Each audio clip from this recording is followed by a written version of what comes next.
Donc, comment tout a commencé? Tout a commencé par l'agression, par d'abord l'harcèlement scolaire, l'absence de mes parents et par 2 agressions sexuelles, dont un viol. C'est à partir de ce moment-là que j'ai perdu pied et que j'ai commencé à sombrer de plus en plus. La maladie a eu un impact sur ma vie, sociale, familiale, amoureuse. J'ai quitté plusieurs copains, je me suis fait quitter plusieurs fois à cause de ça parce que je n'avais pas confiance en moi. Je m'enfermais énormément dans le silence. Donc la communication qui est primordiale pour un couple n'était pas là.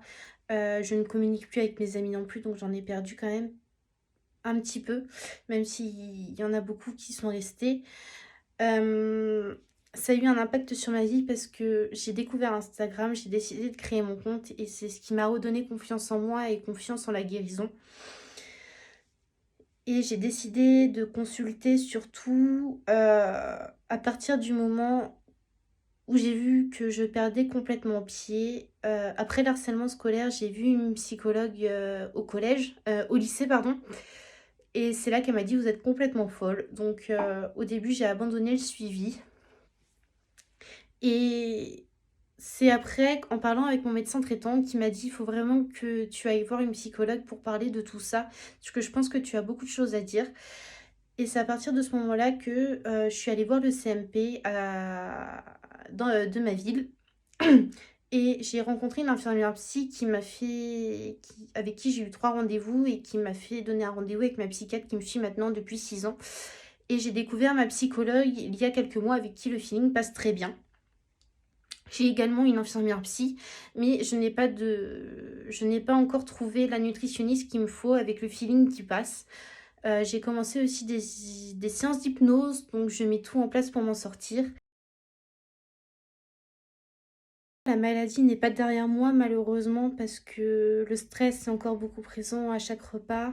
Hem, j'ai arrêté les laxatifs donc c'est déjà un très grand pas.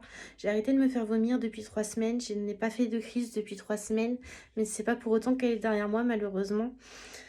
Le message que j'aurais à faire passer aux personnes ayant des troubles alimentaires, c'est de croire en vous et surtout d'être bien accompagné au niveau médical parce que faut pas se mentir, une psychologue et tout ça, ça aide énormément et ne faites pas comme moi, ayez un suivi nutritionniste.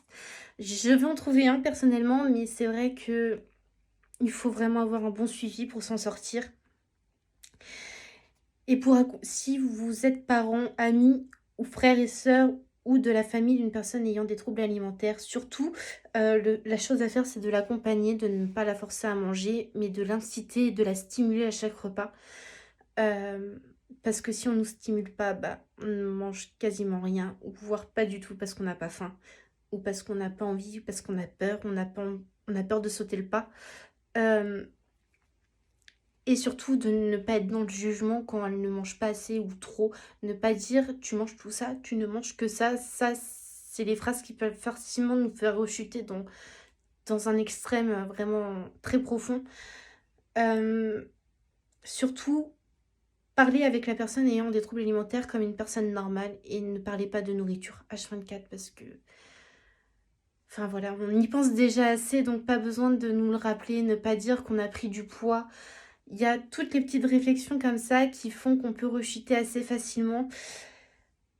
Donc soyez bienveillants envers la personne et surtout, hem, dites-lui que vous l'aimez et que vous croyez en elle et qu'elle va s'en sortir parce que tout le monde peut s'en sortir. Il faut juste croire en soi un tout petit peu et voilà. C'était un message assez important que je voulais faire passer, mais croyez en vous et force et courage.